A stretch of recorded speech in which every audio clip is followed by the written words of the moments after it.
Hey. Okay, so couple of quick reminders, announcements. So there's another ICA out there. Just keep saying that there's going to be like 12 of these, but they drop below a 7, so you only have to do 5 over the semester. That ICA before lecture C1, which I think will be next week. I think it's probably Tuesday. I'd have to do that. I forget how many Bs we have, so it's either Tuesday. I think it's next week. But the due date is on Canvas. Homework B1 is available on Canvas. Individual assignment due soon.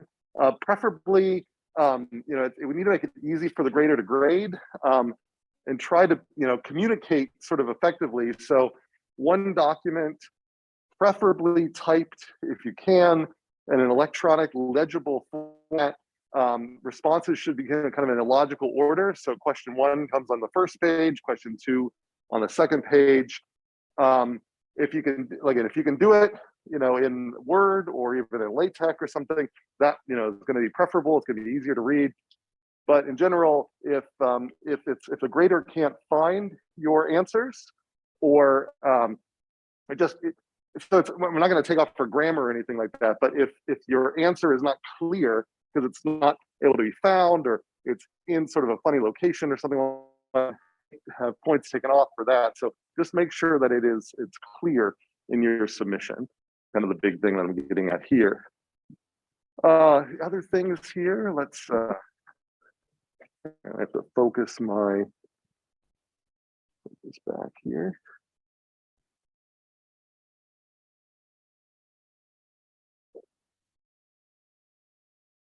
Mouse. All right, so some clarifications here. So for question 1, it's kind of similar to your limit. I'm expecting at least 2 examples of each category. So if I'm asking for, what are the entities in this particular model, when do you give me 2 types of entities? Now, if you're having trouble trying to think of 2 types of entities, a lot of times you can just break your entities down into smaller groups. So if you are tempted to sort of say, well, an animal is an entity, well, there are a bunch of different types of animals. And so if you're modeling a zoo or a veterinarian office or something like that, then maybe instead of animal, you could say, well, dogs and cats. Those are 2 different entities, and then you're done. So like if you're an airport, passenger is one entity choice, but you could break that down into priority passengers or business passengers or economy. So if you're having trouble thinking of the different types of entities, then think about the entity group that you found. Can it be refined? Maybe it's too coarse. This is an alternative to differentiating by attributes. So in a real model, maybe it will be better to just have the coarsest level of entity, and then they have different attributes later. But for the purpose of this assignment, if you're having trouble coming up with that second category of entity, then you need to break your entities down into more refined groups. In question 2, you use the state variables as defined around table 3.2 in the textbook. Just to summarize that here, LQ is the number of customers waiting for service, the number of customers in the queue at the time. LS, and we'll actually see an example of this today, is the number of customers currently being serviced. So they're the ones actually in the server. So as well, I think I'll hint here, LS is only ever going to be 0 or 1 for the homework example, because there's only one server. Only one customer can be served at a time. There's also these cumulative statistics in D, S, and F. In D is the number of customers who've departed by that time. S is the sum of response times of all customers who have departed by that time. So if the response time is the total time that customer has been in the system from when they arrived to when they finally departed. So whenever you get a departure, you add that response time to S. Now it's easy to keep track of, but the idea here is if you divide S by ND, you'll get the average response time across all of the departures. So that's the reason why we keep track of that cumulative over time. And then F is the number of departed customers who spent 5 minutes or more in the system. So that's going to be a count. It will always be less than or equal to ND. And you will only increment that if a response time is greater than 5. So if the passenger managed to enter, or no, the customer managed to depart 4 minutes, F stays alone. in 6 minutes or 5 minutes or more, then F is increased. So that's what we're just sort of saying here. So that's the definition of those 5 state variables. For those of you who started working on it, are there any questions about this? Pretty clear. Okay, good. There's the missing interarrival duration at the start of the interarrival table is not a mistake. So as we'll see in our example today, then the the first customer is assumed to start into the system at time equals 0. So they don't have an interarrival time in front of them. So that's why there's kind of a gap. So as we'll see in the example today, the service time that doesn't have an interarrival time above it is how long that first customer takes to get their service. But then the next interarrival time is sort of the space in between customer 1 and customer 2. So it is not a mistake that there seems to be a gap in that table where there's no leading interarrival time. That's intentional, and we'll see that. Some hints here: the future event list will only ever have one arrival event notice, and that's because there's only one arrival process and only one server. So you only ever schedule one arrival. If you look at your FEL and you see more than one arrival event, then somewhere you've probably done something extra, or you forgot to get rid of an arrival event when you were supposed to. So we'll maybe we walk through the example. The FEL will also have no more than one departure event. No more than. So it's possible to have no departure events, but if you have 2 departures, you probably scheduled extra departures, or you forgot to take a departure off the FEL as you're moving. The clock will always match the time of the first event record. And so we'll see this in the example we do today. If your clock has a different number than the first event in the event record, then you might have, for example, forgot to take the event record FEL when you were moving ahead. Other things: LS plus LQ will always equal the number of customers in the checkout line. The checkout line has always got the customer being serviced at the head of it, and then everyone else waiting after it. So if you add those 2 things together, it should add up to that line, that length. The cumulative statistics, they're cumulative. They will not be non-decreasing. So if they decrease from one time step to another, probably something wrong with the logic.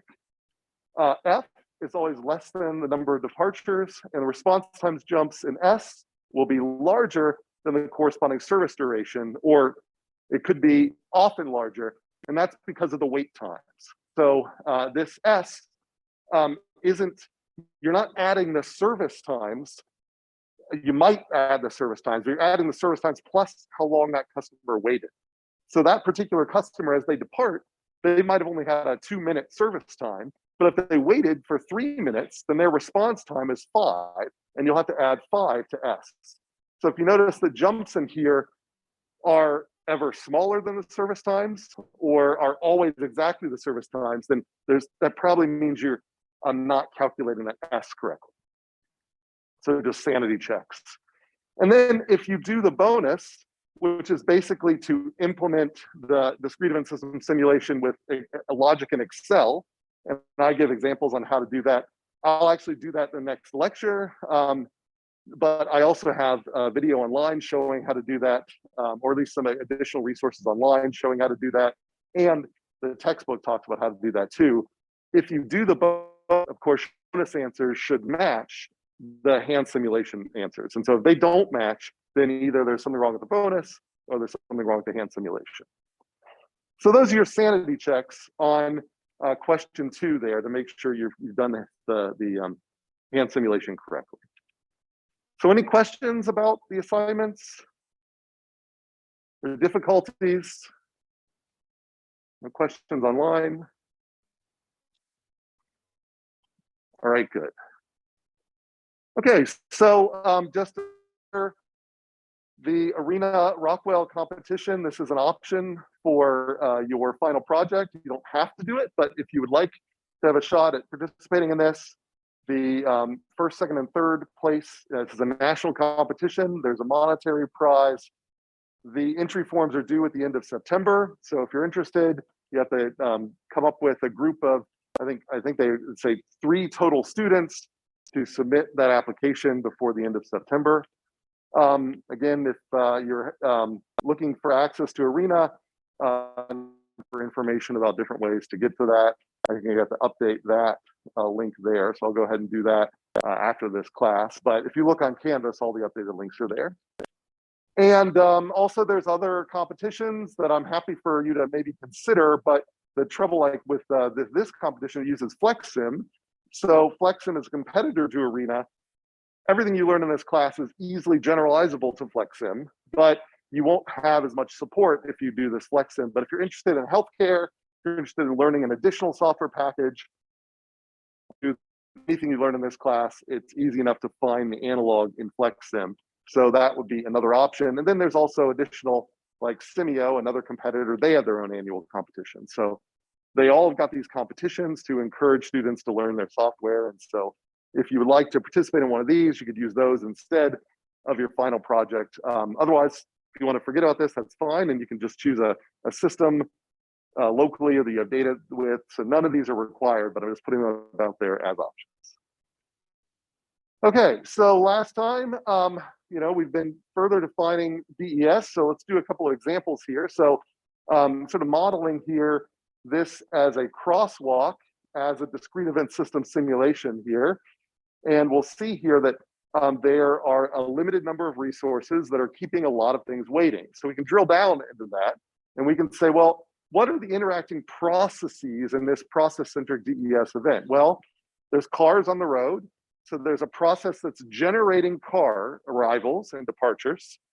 And those cars, in order for them to go from arrival to departure, they need to cross the crosswalk. Likewise, there are bikes on the road. Similarly, bikes are generated on the bike paths as well as on the roads. And in order for them to enter and depart, they may need access to the crosswalk. And there are pedestrians on the sidewalks. They too may need access to the crosswalk. So all 3 of these things are being generated at random times, or effectively random, modeled random times. And in order for them to do whatever they need to do, they might need access to that crosswalk. And so that crosswalk or the road or the sidewalks, anything that they need access to in order to keep moving that another entity might be taking up at a time is a resource. So we could say the crosswalk is a resource, we can say the road is a resource, we can say the sidewalks are a resource, because those resources have a finite capacity. And once that capacity is full, the only thing you can do is sit and wait in order to get access to that. And so that's kind of how we would model this thing here. So each process generates entities that compete for resources. And on top of that, entities can contain resources. So when we start going into Arena, you'll draw process blocks. And when you drill down into those blocks, you'll be able to say, for this process to run, I need every one entity that goes through this process needs one of this resource. Well, you can have another process block named something totally different in another part of the model, and it too might need the same resource. And if one process block is using that resource, entities that arrive at the other process block will queue up, waiting for that resource to become available. So the processes themselves are via using the same resources. So that's like this crosswalk here. This is one where all 3 processes need access to that crosswalk. And so long as there are pedestrians in the crosswalk, the cars and maybe even the bikes have to wait. So activities are the amount of time it takes for the pedestrians to get across the crosswalk, and delays are the time it takes for those waiting to enter the crosswalk in order to actually get through and start their activity. So a delay is the time you wait before you start your own activity, and activity is the time you take to actually use the resource. So that's an example with this. Are there any questions or any additional clarifications about this simple crosswalk example? Everybody see how there's 3 potential resources, how those resources can be used by multiple processes. Entities have activities, which is how long they wait when they use the resources. They have delays, which is how long they wait to use the resources. And ultimately, we know the activities ahead of time. So you could go across at any time of day and measure how long it takes for somebody to walk across it. You can get a distribution of time. But if then you were to ask, how long at 1 p.m. are you going to wait to get access to the crosswalk as a car? Then that's much more difficult. I mean, yeah, I guess you could go out at 1 p.m. and do that, but that's something that effectively you can't like build a model crosswalk in the lab and answer that question. You actually need all of these processes working together in order to answer that question. And so delays are outputs of simulations, activities are inputs to simulations. Okay. All right, questions online, clarifications. Okay. All right, so how do we, when we're starting a model, we have to figure out what are the entities, what are the resources, what are the activities, and so on.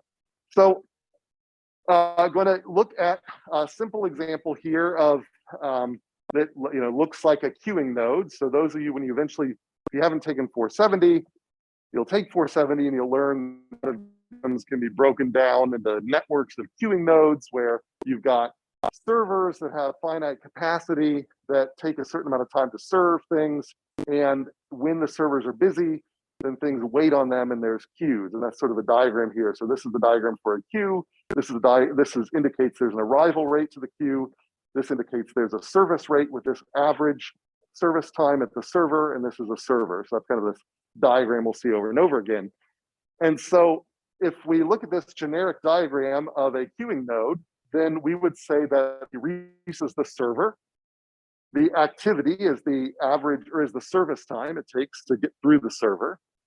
The entities are those arriving to get into the server that might have to be queued up as they wait for it. And then the activities take time, and so the time spent in the queue is a delay. So that's kind of a generic version of anything you can model as a queuing system. Once you put it in this framework, it should be easy to find the entities, the resources, the activities, and the delays. Because if you can put it into this queuing node, the thing that sits as a server is the resource, the thing that's waiting in the queue is the entity, the time waiting in the queue is a delay, and the time the server takes to process each entity is the activity. So if you can put it in this framework, you can find those things. So let's think of more concrete examples. So there are different ways to shoehorn real systems into this framework where things that are entities in one perspective is in another perspective. So here I'm thinking about shipping examples where we've got shipping containers, we've got ships that shipping containers ride on, and we've got ports that load the shipping containers onto the ships and take them off the ships. So I can ask a question and I let the question drive my model. So in this question, I say, on average, how long does each container take to reach its destination?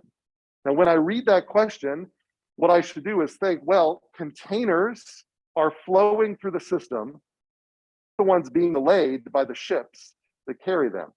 So the question is asking about the experience of a container. It's effectively saying how much delay accumulates on a container as it waits to get on a ship and get wherever the heck it's going. So with that in mind, what do you think the entities, the resources, and the activities should be for this model?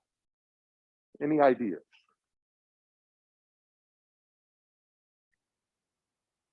Also monitor online here. So what would be an entity for this particular model? Containers. Why are containers an entity? I heard containers from both sides. Yeah. They're the things being delayed. They're the things that arrive. You have no idea how long it's going to take for them to get through the system. They get through the system and they accumulate delay. So yeah, I would say containers are probably the entities. So what will we say are resources in this system? What are the containers waiting on? Yeah.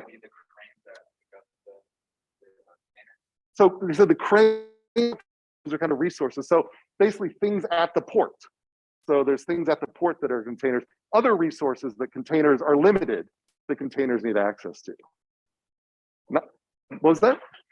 The boats, the ships. Yeah, the ships and the space on the ships. So both of those things seem like important resources.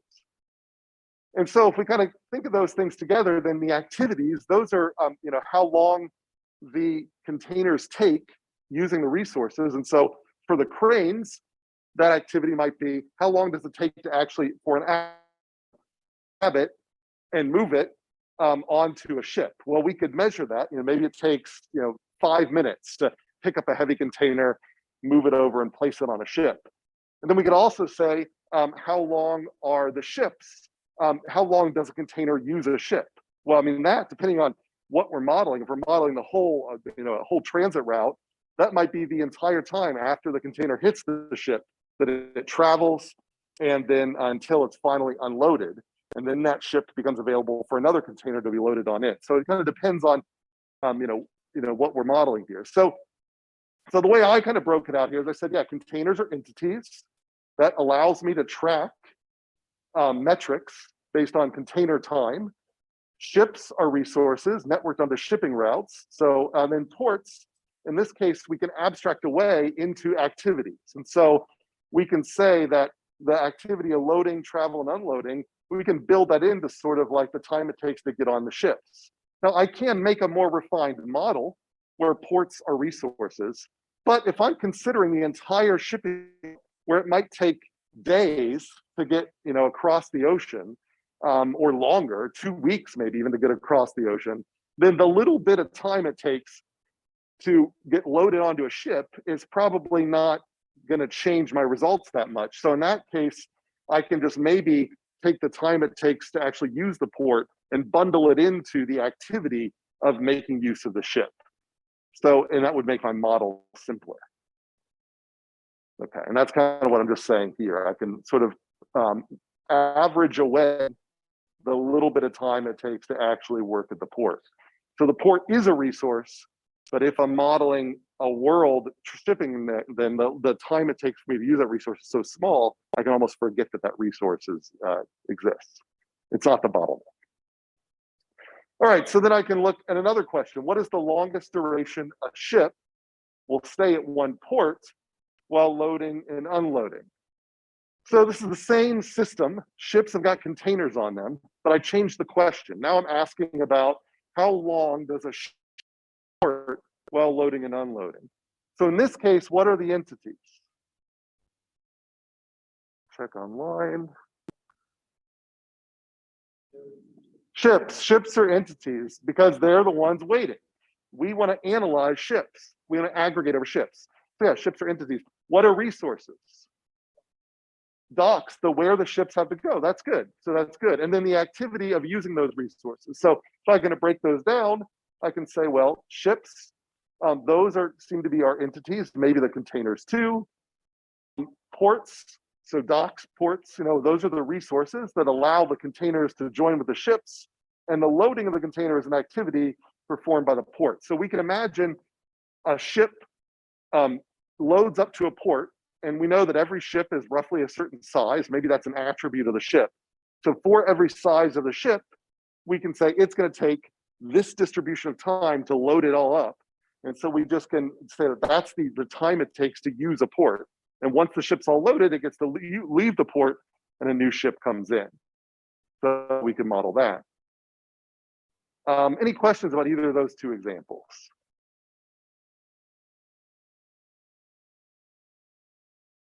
Okay, questions online? Questions online. Would you ignore the port time in any simulation?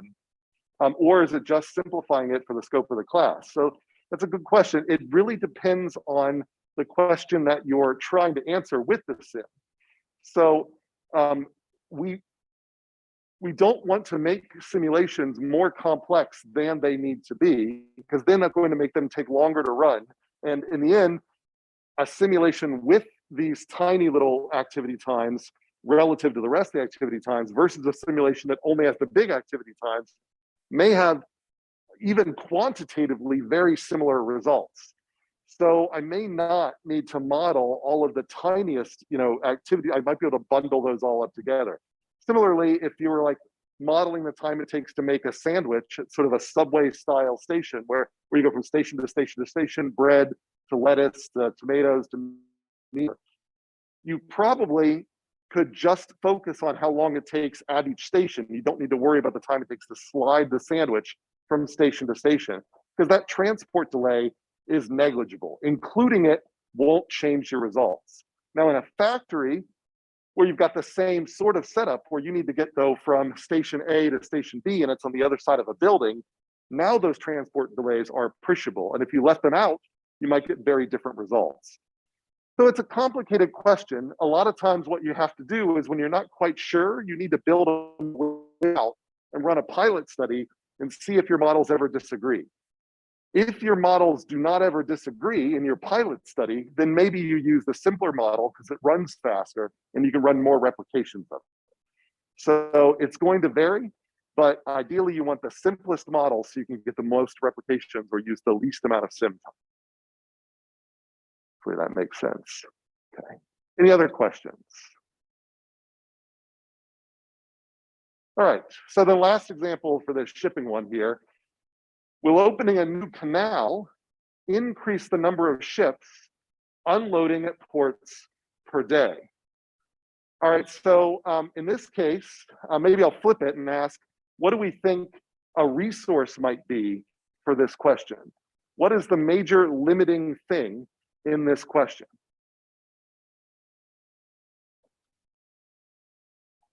The canal, that's right. So here we're saying, imagine a system with one canal or two canals.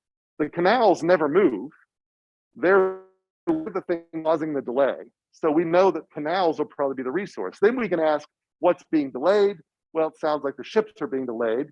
And maybe we don't care about what's loading and unloading from the ships because we're not focusing on that part of it. So I can see that ships are being delayed by a limited number of canals. So ships are my entities, maybe ports, but definitely canals are types of resources. And the canal operation, those are the activities. And so if you've ever sort of visited Panama, for example, and you were able to watch, or any canal actually, if you're able to watch ships go through the locks, you know that like it's a very different interaction than just watching a ship on open water. It is much more like, going through a series of steps. You have to kind of move into one lock, you got to wait for it to close, you got to wait for the water to rise, you got to move it. And so it takes a certain amount of time and a very predictable amount of time for a ship to get through those canals, unless there's a failure, like in the Suez Canal, and actually yesterday, I don't know if you saw it, for a couple hours, another ship got lodged now. And so they had to unlodge it there. And so that's an example of a resource failing, like a machine failure. And we could simulate that. How often does it fail? Hopefully not very often, but when it does, it might take a long amount of time for that resource to come back online. And we can simulate that. So that's how we might model that, where the activity here is the distribution of time it takes to actually get through the canal. And during that time, or get through each lock. And during that time, no other ships maybe can use that lock. So you're the only one, that ship is the only one using that lock. So it clears the lock rests, another ship comes in. So the locks themselves might be the resource. All right, any questions about that? Just sort of some practice here as you're doing your homework, B1, coming up with what are the resources, what are the entities, what are the activities. I could have gone to what are the events, and I could say, well, in the lock example, like the instant the lock gets, fills to the highest amount. When the lock opens, that's an event. When a ship arrives, that's an event. So all of these things that change the state of the system are events. Okay. All right, so entities move in the model. They are usually moving in the real system, like cars going into car washes, customers going into banks, etc. It's not always the case though. Or generically, entities arriving into queues, servers. Again, this is kind of like a bank example. Not always the case though. I gave you that weird example here where if you were to think of a vacuum cleaner, the vacuum cleaner limited resource. The whole room is sort of wants access to the vacuum cleaner, but the room can't move, so the vacuum has to move to it. So even though the vacuum's moving, it is the limited resource. So when we model it, we often put ourselves in the perspective of a reference frame where the vacuum is stationary and the room is moving. And so in the model, the resource might be stationary. That's just generally easiest to do. Even in the real world, the resource might be moving around. So the key thing is not whether it's stationary or moving or not moving. The key thing is whether it's limited. If it's a limiting thing that you need access to get the work done, it's a resource. And that's kind of the key thing. And then once you isolate or identify the resource, then sometimes it's easier to figure out the entities. And you could say, oh, if the vacuum is the resource, the entity must be the dirt that arrives at the vacuum that then departs once it's been collected by the vacuum. The vacuum's got a finite reservoir for collecting that dirt. And so that becomes a resource. And once it's filled, then it needs to be emptied before more entities can be taken up into that, et cetera, et cetera. So, but sometimes defining the resources first helps you identify what are the entities. So if there's an obvious limitation, think resource first. Otherwise, usually it's easier to think entities first. So let the question or the stats help you pick the entities. Let the limitations help you pick the resources. All right, so any questions about that? Clear? Questions online? Okay. All right, so I'm not going to step through this example before, but this is where we ended kind of last time, is this car wash example where I said that our goal in doing discrete event system simulations is to have a method where we define activities and we define how processes relate to each other, and then we let the computer go and it generates an output, which is a timeline, which looks like a plausible timeline of events that could have occurred. And if you just know the activities and you know the process, you know how things connect together, then from there you could start out with an empty timeline, schedule the end of your simulation, and then you can walk through and generate every event that comes up just by drawing activities from these lists, drawing service times, et cetera. And as you're doing that, you'll accumulate gaps. And those gaps are gaps that are not described by the activities. They're not part of the input.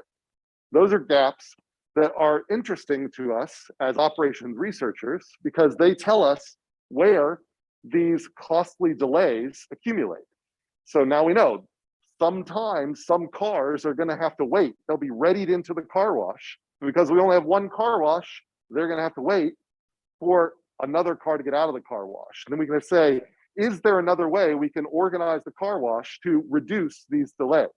It's kind of like if you think about if you're driving home from somewhere and you have the ability to order food from remote or something like groceries for pickup or something, you could say, well, I could order my groceries before I start my commute, or I could get to the grocery store and then do my grocery shopping. Well, if I stack things up so that useful things happen while I'm doing another activity, then it's going to reduce my delay.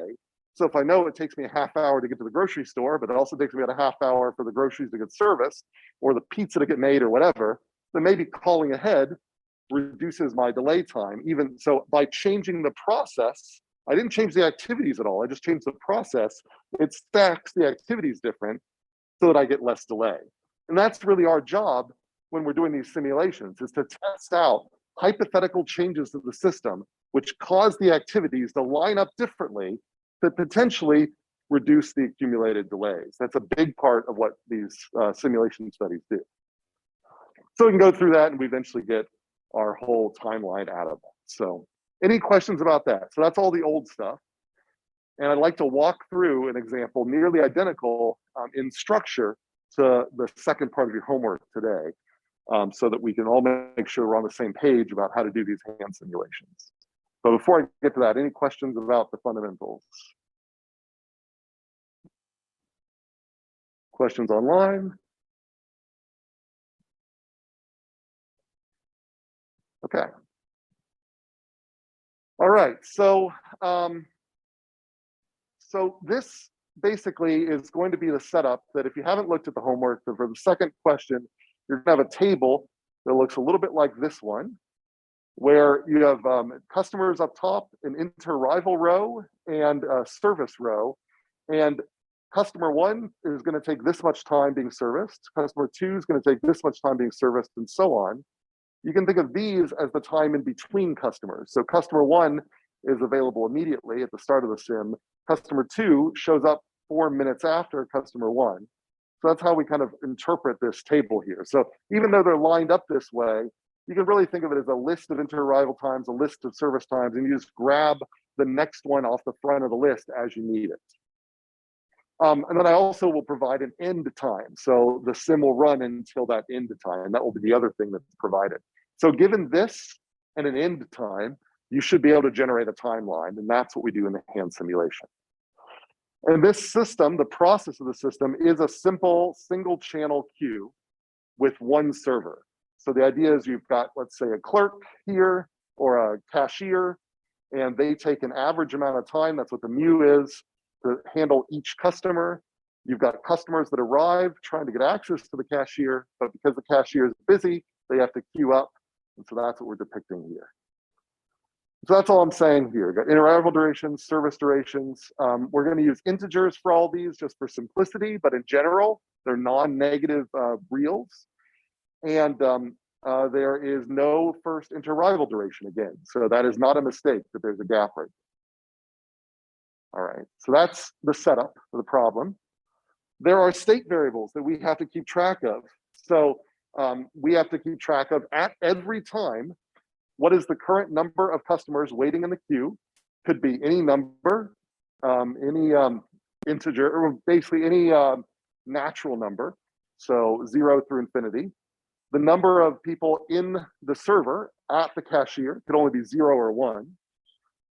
We keep track of, in this case, the number of departures, and which is any number from 0 to infinity, and the total response time accumulated across all customers, like I was explaining earlier. So response time is when the customer left the system minus when they arrived at the system. So it's their total time in the system. It's not just their service time. So every customer's response time will be larger than her service time. So customer 2 or equal. So customer 2 will have a response time of 8 or larger in this particular example. And the arrival time we can view as an attribute of each customer that we have to save. So we're going to see here, in order to calculate response time, when the customer leaves, we have to keep track of when they arrive to do that math. So that is our attribute in this system, the arrival time. So every customer, the instant they arrive, they get stamped with an arrival time, so we can remember that for future math. Now, as I mentioned on the homework, there's also an F, which is the number of customers that have taken 5 minutes or longer in their response time, but I'm not going to do that in this example.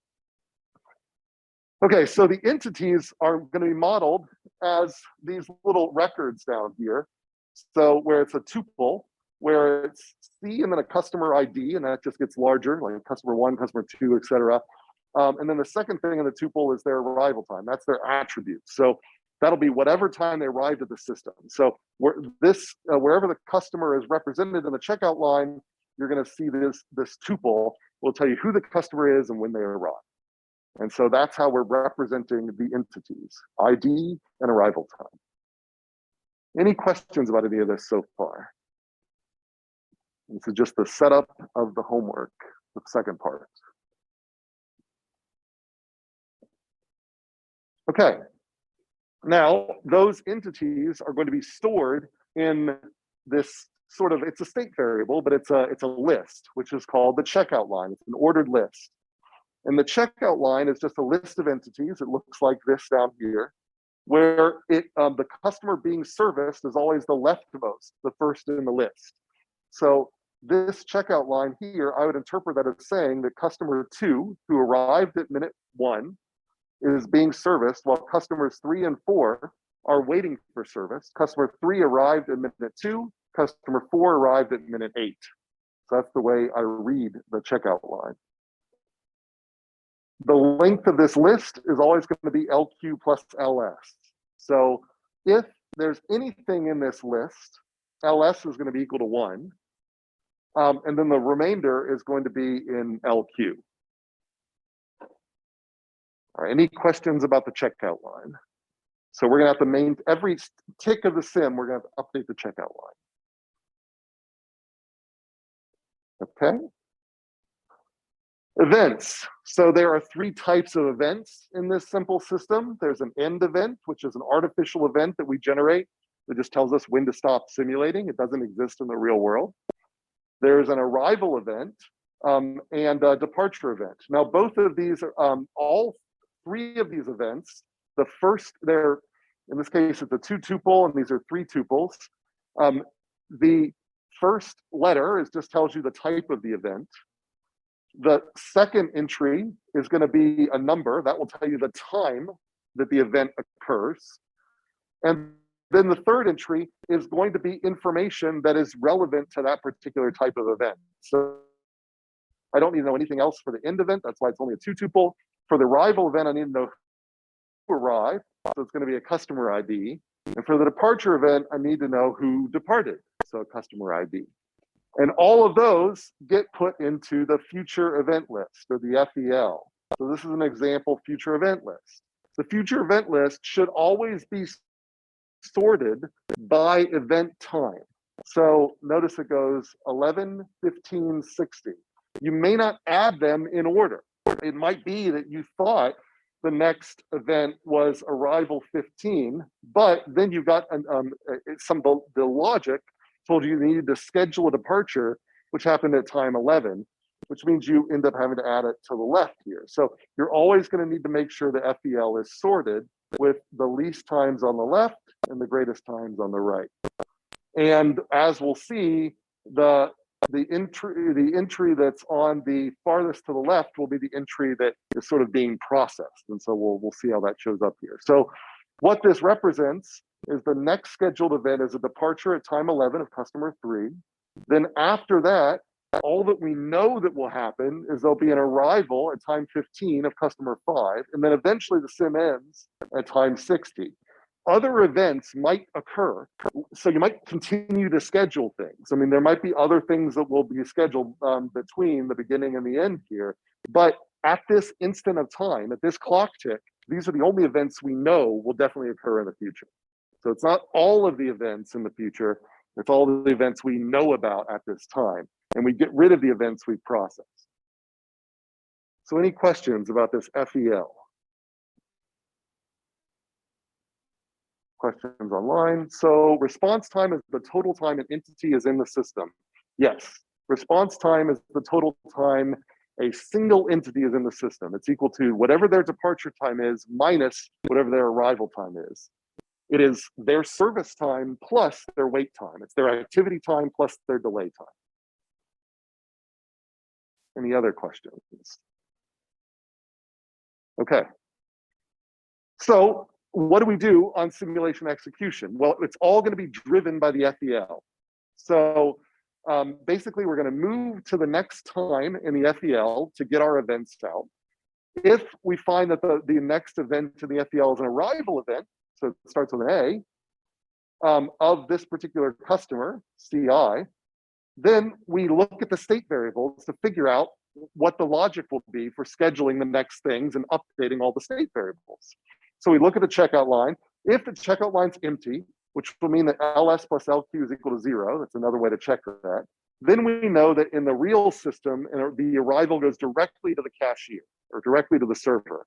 So in order to deal with that, we now can schedule their departure by looking at the service time. So we go up and we say for customer I, let's say it's 3. Let's say she arrived at time 6. We're going to add 1 to that to figure out that she'll depart at time 7. So it's the current time T plus whatever her service time was from the table. And so we'll schedule that event. Now that we've moved her into the cashier, then we need to say the cashier is busy. So we're going to increment the number in the server. So we can set LS to equal to LS plus 1, or equivalently, in this case, because LS is always 0, 0, 1, we just set it equal to 1. But generically, we're just incrementing this state variable, the number that are currently being in the server. Now, if the checkout line was not empty, so there already were others in there, then that means that this arrival has to wait. They can't get to the cashier. So what do we do in that case? We increase the number of customers in the queue. We add 1 to the queue, and we make sure that the customer is in the checkout line. So for both of these, we add the customer to the checkout line. Either the first position in the checkout line, if the checkout line was empty, or the next position. So, to the end of the checkout line. And then for both of these things, because we've processed an arrival event, we can't move on without scheduling the next arrival. So then we go up to the next interarrival duration, we add that interarrival time, and that puts our next arrival on the FEL. That's how we process an arrival event. And then we're going to move on to the next event in the FEL. So any questions about this logic? Does that make sense? Before we do the departure event. Questions online?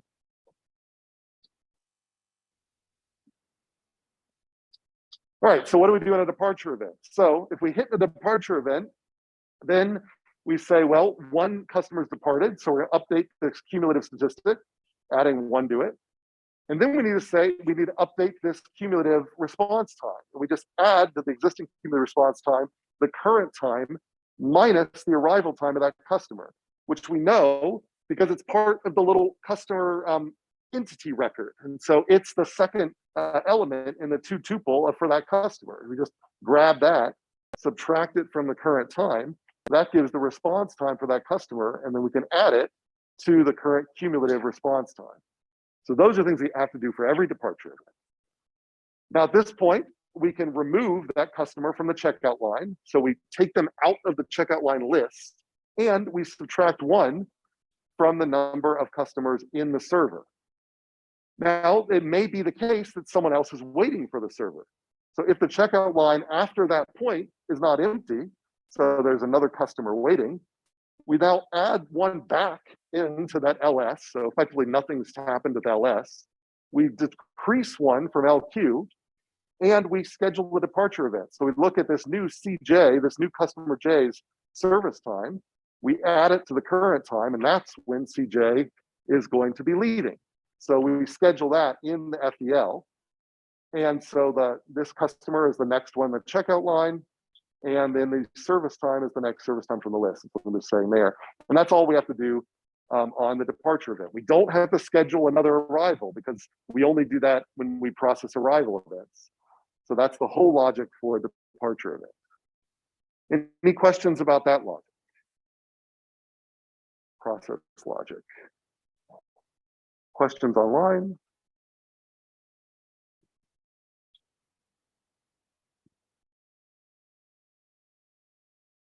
Okay. So then the easiest event to process, the end events.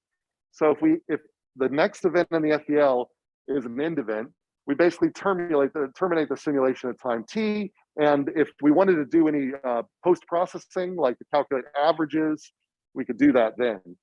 I'm not asking you to do that for the homework problem, and so on this case, you just stop. You don't even add another line to the simulation table.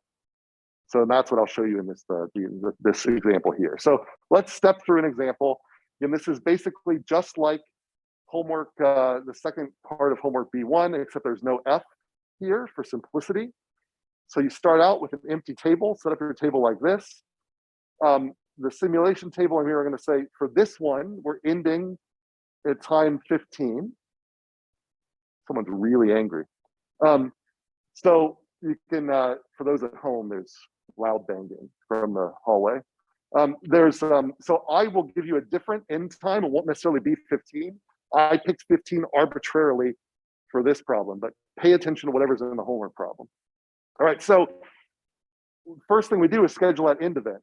So we know that we need to populate this first row, and we know that the FEL is going to at least have the end event. That's the only thing we know that's going to happen. The first thing we need to do is put the end event in the FEL, and that guarantees that we will eventually end the simulation. So then the second thing we do is we know that customer 1 at time 0 starts into the system. So we can then schedule an arrival event for time 0 for customer 1. So basically we can say, I say schedule an arrival event, but really what it means is we're processing customer 1's arrival immediately. So I'm going to move clock 0 to correspond to this customer 0's arrival. And I go through the process of saying, well, if we are here starting the sim processing customer 1's arrival, what does the simulation logic say we need to do with the rest of the state variables in the FDL? So this is an arrival event. So the first thing I can do is I can schedule the departure because I know that customer one goes directly into the server.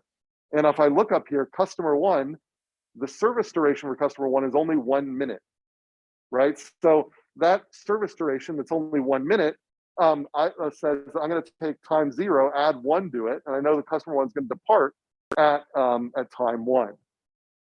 Now, because customer one is in the server, I have to update ls so that ls is now equal to 1. And I have to put customer one in the checkout line at the first position. First position is the customer being serviced. And then I need to put the schedule a new arrival for customer two. So whenever you process one arrival, you schedule the next arrival. And so I look at the inter-arrival times, I see there's 4 minutes in between customer 1 and 2. So customer 1 came in at time 0.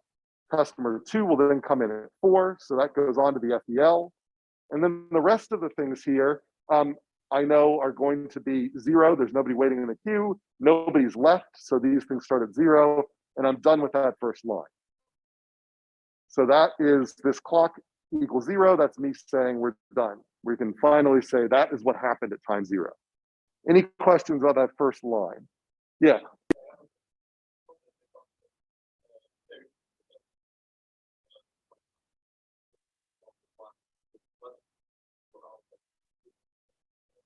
Right, so that's a good, so the question is what, so you schedule the departure for 1, but what if there's a delay? Isn't it possible for him to depart later than 1? How does that accounted for? Well, the delays are a function of the interacting processes. So when we schedule a departure for 1, we mean we know it's going to happen at 1. So we don't know when customer 2 is going to depart, for example. So so it may be the case that customer 2 will actually have to experience a delay. It just so happens that customer 1, because they arrived to an empty queue, didn't experience a delay. So the delays will happen organically through following the FDL. So if you happen to be at a point where a customer walks up to the server and the server is available, then you just say their departure is going to be whatever that time is plus their service time. And now if they immediately arrived when they encountered the server, that means they're not going to have any delay. But if they've been waiting there for 5 minutes to get to this instant, then that 5 minutes they've been waiting will be the delay. So that had already been accounted for. Does that make sense? And we will see an example of that in this example. Other questions about this starting here? Right, in some ways, the first line is the hardest line, and then everything else is just processed in the FDL. So you set the initial conditions up, and the system will run. So let's jump to the first event in the FDL. So that's this departure at time 1. So, and by the way, you don't have to put a timeline in your homework. All you're responsible for is the table in your homework. All right, so we jump to the first event, and we say, oh, the first event, time 1, that's a departure. Well, what do I do with departures? Well, I increment my departure counter. So it's going to go up by 1. So the next thing I do is I figure out what was the response time of the departing customer. Well, the departing customer was customer 1. Customer 1, if I look at their entity here, they arrived at time 0. So I'm going to add the current time 1 minus the arrival time 0 to the current accumulation of response times, and that'll bring it up to 1. And then I'm going to remove customer 1 from the checkout line, emptying it out totally. And then I say, is there, emptying out totally, is there anyone else left? Well, I can remove 1 from the server because I moved customer 1 out of the server. Because there's nobody else left in the checkout line, then I don't need to schedule any new departures. So that means that the server is going to be idle until the next arrival. So that's another type of delay, the amount of time a server is idle. So I'm done with that row there. I just emptied the checkout line, processed the departure, the cumulative statistics went up, the FDL got smaller, nothing was added to the FDL because that second arrival hasn't happened yet. That second arrival is not going to happen until the next line. Questions about that? Questions online? I see a question, if the server is a machine that breaks down, what happens to customer one? That's a great question. For this model, we have not introduced a failure process. In a more complicated model, there would be another process which would tell us the statistics of machine failures. So you could imagine there would be another line down here, which would say duration between machine breakdowns. And when I started the sim in the FEL, I would have to have a machine breakdown as another type of an event that was scheduled. And when the machine breaks down, I would have to have logic that would reduce the number of servers available, which would change how delays accumulate through the rest of the sim. So in a real system, machines can break down. In our modeled system, we are not modeling breakdowns, but if we wanted to model breakdowns, we would need not only an arrival process and a service process, we'd also need a breakdown process and a list of times corresponding to the time between breakdowns. And we will see that. You'll do that sim when you get to it. There's an arena lab where you'll simulate machine failures. Another question, I guess it was an extension of that question. All right, great questions. All right, so now let's jump to the next arrival. So we're processing the first arrival here, A4. So notice the first event in the FEL always corresponds to the time on the next line.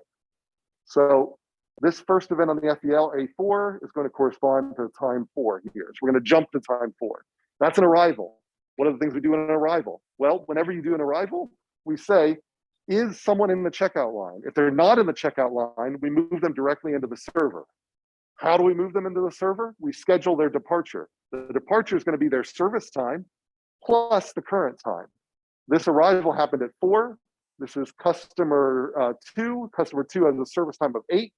4 plus 8 gives me that 12. That's when the departure is going to happen. So I need to add this departure to the FEL.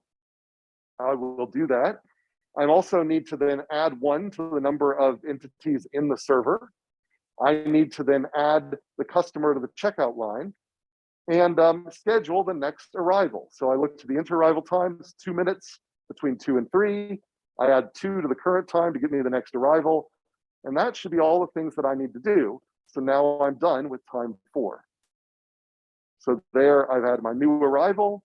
I have my new departure. My old arrival is gone. The end time carries through. Customer 2 is in the checkout line being served. Nobody's waiting. All right, any questions about that? We're seeing how this automatic process, how it goes. So what's the next type of event that we're going to process? Like, what are we going to jump to? What's the next event? Is it an arrival, departure, or an end? Arrival, that's right. So let's see that. We'll try to go through this a little quicker. So we jump to the next arrival. This is an arrival, but they arrived and the checkout line has already got someone in the server. So they don't get immediate access. So here's where the wait time or delay starts.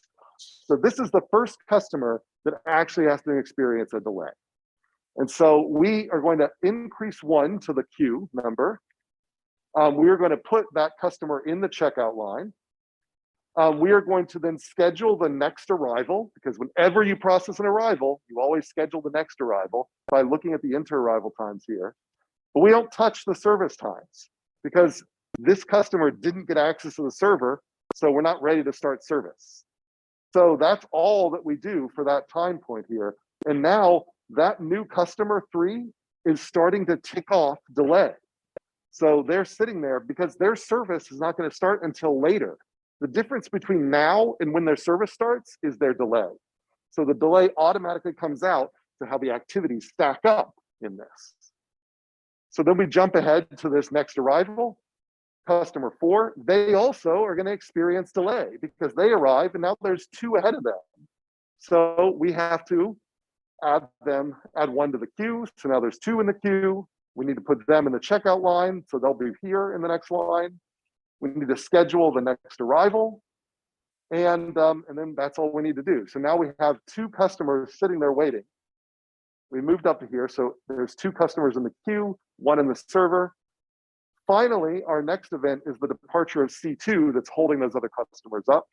So we jump to that departure time at time 12. Notice it's a big jump. Nothing happens in between that time. We increase the number of departures. We increase the cumulative statistics. So 12 minus 4, that gives us 8. So that's the same as their service time. They didn't have any delay. We remove them from the checkout line. We remove 1 from the server, but we're just going to end up adding that right back in just a second. So that's what we do. We add it back because C3 now gets access to the server. Because and then so we're going to remove 1 from the queue. Because C3 gets access to the server, we need to schedule C3's departure. So now C3's service time is only 1, but C3 had to wait. They arrived back at time 6. So it's currently time 12. So they had to wait a whole 6 minutes before they even get to start their service. That's the delay. So we update the clock. And then finally, the last, well, this will end up being the last line, as we'll see. The next event is the departure of C3. So we increase the number of departures. We look at their response times, 13 minus 6. I always hate to do math in public, but I think that's 7, 13 minus 6. And so if we think about it like their customer 3, they only took 1 when they actually got to the cashier, but they had to wait that extra 6. That's the delay. So we add that to the response time here. So we increase 7. So 9 plus 7 gives us our 16. Then we remove them from the checkout line, which is going to remove 1 from the server, but because this C4 is waiting, that's going to get added right back in. And then we remove 1 from the queue, and then we can schedule the departure of C4. Now, the departure from C4 actually happens after our end time, but you still add it to the FEL, even though you, as a human, know that you're never going to get there.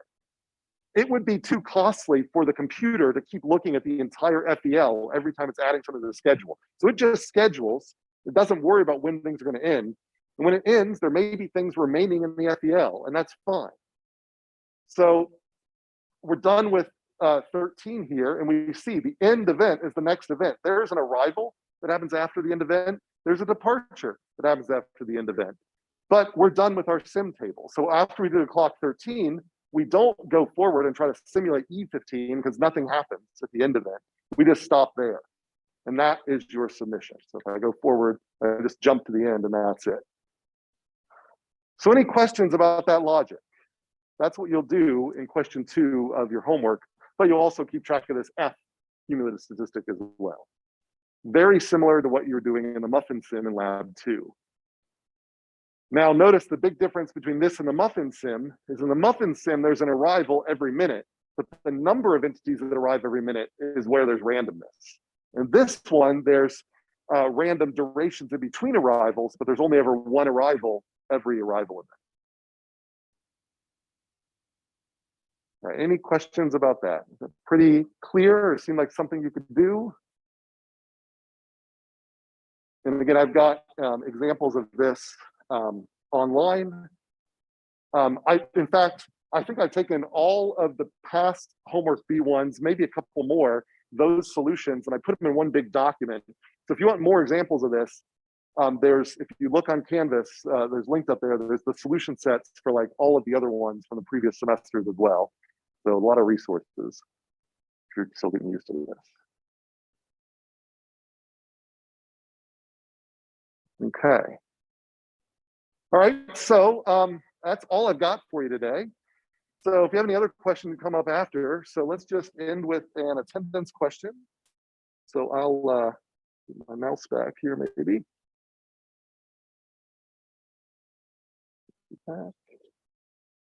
There it is. So the attendance link there, 475 ATT. And the question I'll ask here is, what does LS plus LQ represent in the hand simulation? So what does LS plus LQ correspond to in the hand simulation?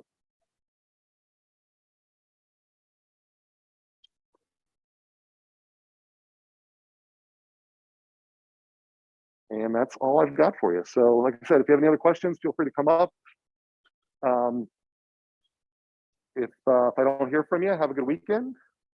Remember, lab due on Sunday, and double check the due dates for the other assignments.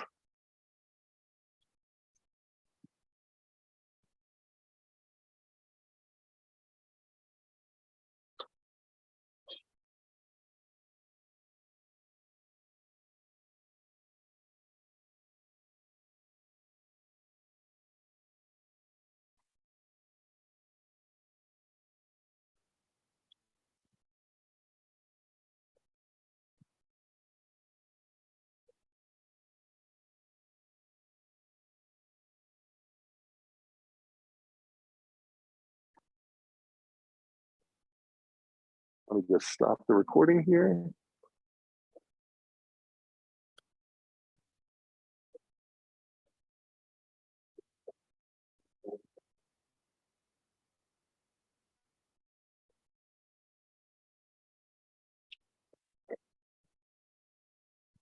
I2.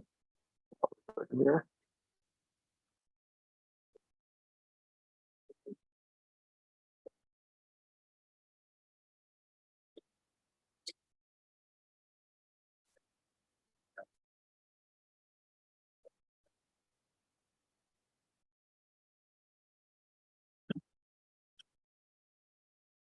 All right, well, those online, I'm going to end the meeting now because Zoom has locked me out of my controls. So if you have any questions, feel free to send me a note.